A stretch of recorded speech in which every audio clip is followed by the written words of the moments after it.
mga bulaklak at tsokolate. Karaniwang yan ang binibigay sa mga minamahal. Pero sa mga Parañaqueño, iba sila rito. Likas daw sa mga Parañaqueño ang pagiging malambing at romantiko.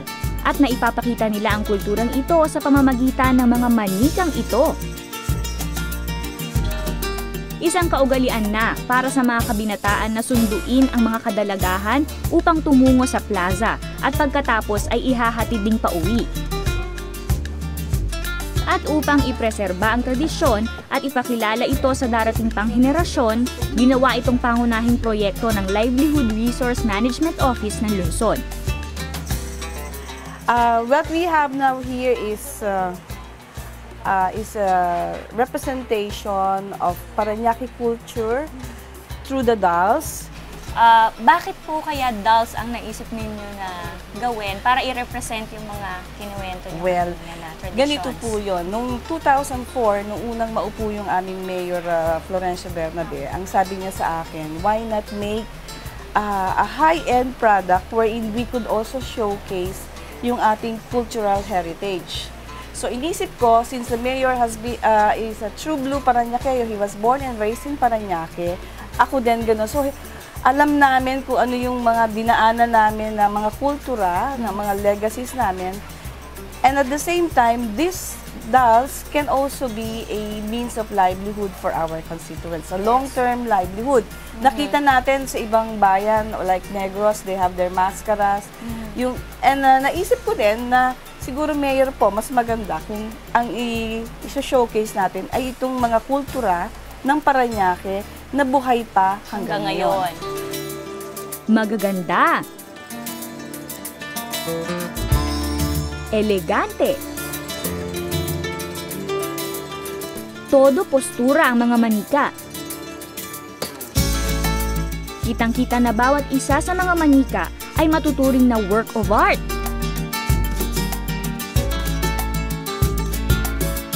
Hindi biro ang kakayahan ng mga artist na ito sa metikulosong paggawa ng bawat manika.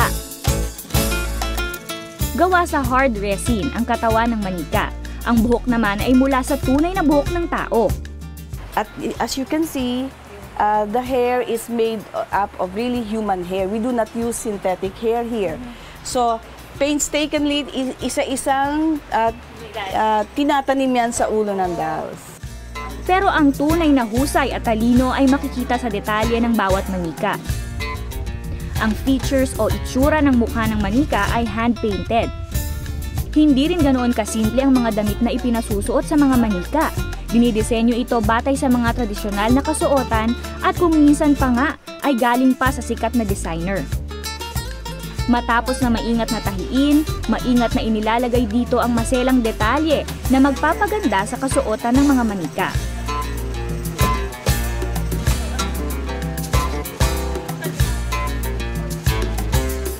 Bukod pa sa mga damit, kumpleto rin sa accessories ang mga manika, gaya ng mga payong na ito.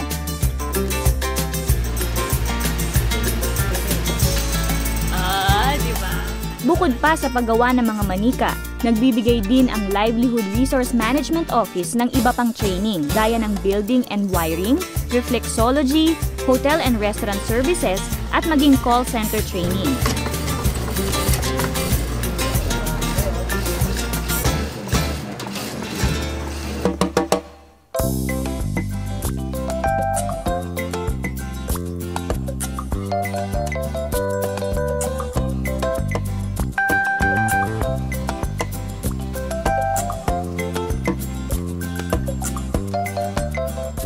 Hindi man original na taga Parañaque si Mrs. Nati Somera, naging tahanan naman ito ng kanyang negosyo na Shell Crafts.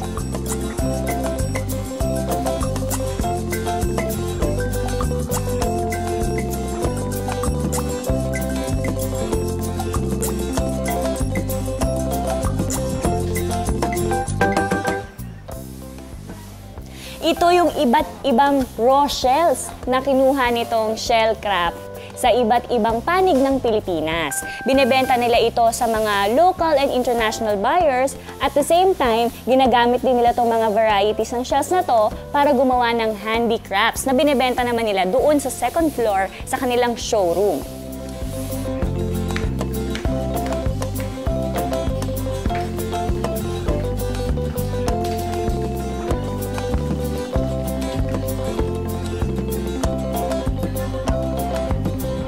Maniniwala ba kayo na nag-umpisa lang ang negosyo na ito sa halagang 70 pesos lang? Nag-start itong Tribesmen Products Enterprises 1974. Registered 1974. Nag-isip kami kung paano kami magkaroon ng pagkakitaan. Isang kaibigan ang nag-introduce itong handicraft. Nag-try kami hanggat awa ng Diyos naman, talagang ang hirap kung paano magpalago na walang puhunan. Kayo po ba ng mister nyo by nature ay mahilig kayo sa mga handicraft? Hindi. Hindi po? Wala kaming alam dyan. Talaga. Napunta kami sa Shellcraft dahil yun na nga, nasa newspaper kami mag-asawa nun. Isang friend na nag-introduce nito. Nakita namin, nag-start kami dahil wala kami talagang puhunan.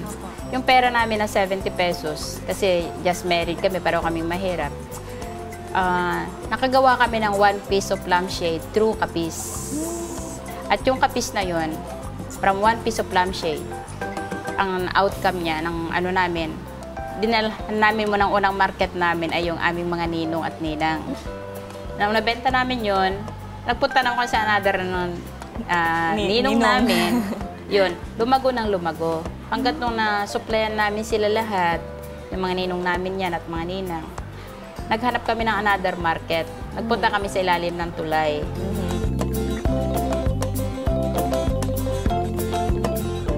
Nagsimula sina Mrs. Somera sa paggawa ng kapis made products. Pero nang humina na ang supply ng kapis, nagpasya na silang gumamit ng iba pang shells para sa kanilang mga produkto. Ang raw shells namin ay buong Pilipinas na. Karamihan galing part of Visaya, kagaya ng mga sa Romblon, Palawan, ayan, Iloilo, meron Zamboanga, Cebu, part of Luzon naman, marami din dyan.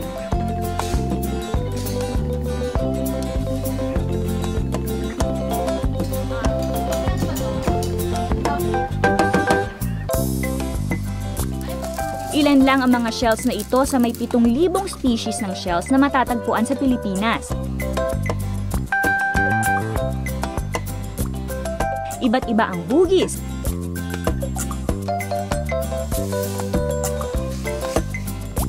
samut-sari ang mga kulay. Bukod pa sa shells, meron ding iba pang materyales tulad ng starfish.